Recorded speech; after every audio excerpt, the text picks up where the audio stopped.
Assalamualaikum warahmatullahi wabarakatuh. Izin memperkenalkan diri, nama saya Maisinta Rinda, NIM 2013451088. Di sini saya akan menjelaskan mengenai pengolahan ipal industri tapioka dengan dosen penguji Bapak Imam Santosa. Ipal industri tapioka. Instalasi pengolahan air limbah industri tapioka merupakan kombinasi AUSB dan tangki aerasi. Air limbah kemudian diolah lebih lanjut pada kolam stabilisasi. Saat ini seluruh kolam stabilisasi tidak menggunakan pelapis, membran ataupun tanah lempung. Hal ini dinilai dapat mencemari air tanah di daerah sekitar pabrik. Air limbah yang dilepas ke badan air juga masih melebihi baku mutu, sehingga perlu dilakukan evaluasi unit bangunan existing dan memberikan solusi atas hasil evaluasi ini.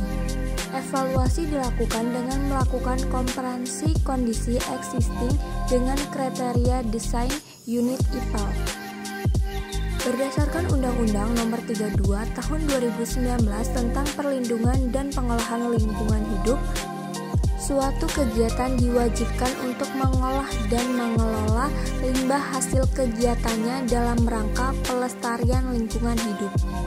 Limbah yang akan dilimpahkan ke badan air harus memenuhi baku mutu yang diatur dalam Peraturan Menteri Lingkungan Hidup Nomor 5 Tahun 2014 dan Peraturan Gubernur Nomor 7 Tahun 2010 tentang baku mutu air limbah bagi usaha dan atau kegiatan Provinsi Lampung.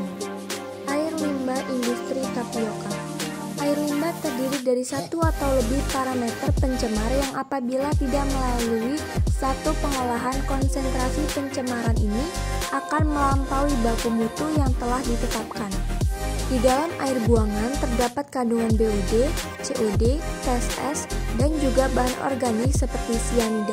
Sehingga dalam pengolahannya membutuhkan kombinasi dari beberapa metode dan peralatan. Air buangan industri tepung tapioka masih mengandung bahan-bahan organik dan total solid yang cukup tinggi di atas batas persyaratan air limbah industri yang diizinkan. Air limbah yang mengandung pencemar bila langsung dibuang ke badan air penerima tanpa adanya proses pengolahan akan menimbulkan pencemaran. Pencemaran tersebut berupa rasa dan bau yang tidak sedap dan kurangnya oksigen yang terlarut dalam air, sehingga mengakibatkan organisme yang hidup di dalam air terganggu. Pencemaran yang dilakukan terus-menerus akan mengakibatkan kematian organisme yang ada di dalam air. Karakteristik limbah tapioka. Warna limbah awalnya putih, tapi karena adanya partikel, lama-kelamaan akan berubah menjadi kehitam-hitaman. 2. Kekeruhan. Kekeruhan yang terjadi pada limbah cair tapioka karena adanya zat organik yang terlarut yang sudah terpecah. 3. pH. pH limbah cair tapioka semakin lama akan turun sehingga mencapai 4. 5. Limbah cair. Limbah cair ini mempunyai kadar BOD yang cukup tinggi, rata-rata 5.000 ppm. Kadar COD. Kadar COD untuk limbah cair tapioka umumnya sebesar 16.000 ppm. 7. Industri tapioka, terutama industri besar, banyak mengandung ketela pohon yang mengandung sianida. Sianida sangat beracun, namun sampai sejauh ini kandungan sianida bukan merupakan penyebab utama timbulnya kasus pencemaran oleh buangan industri tapioka.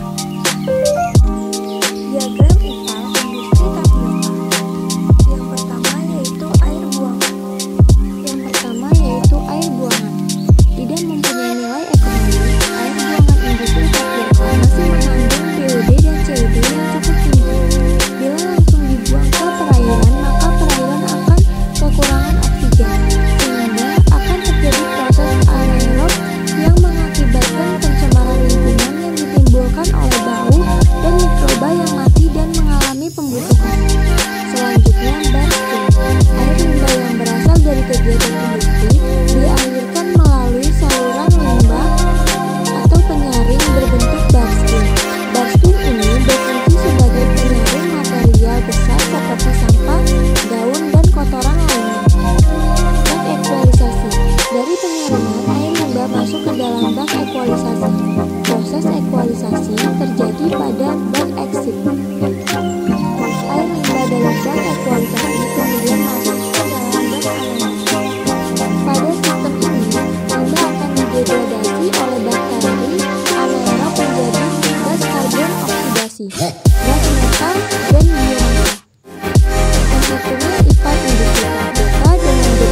Wassalamualaikum warahmatullahi wabarakatuh.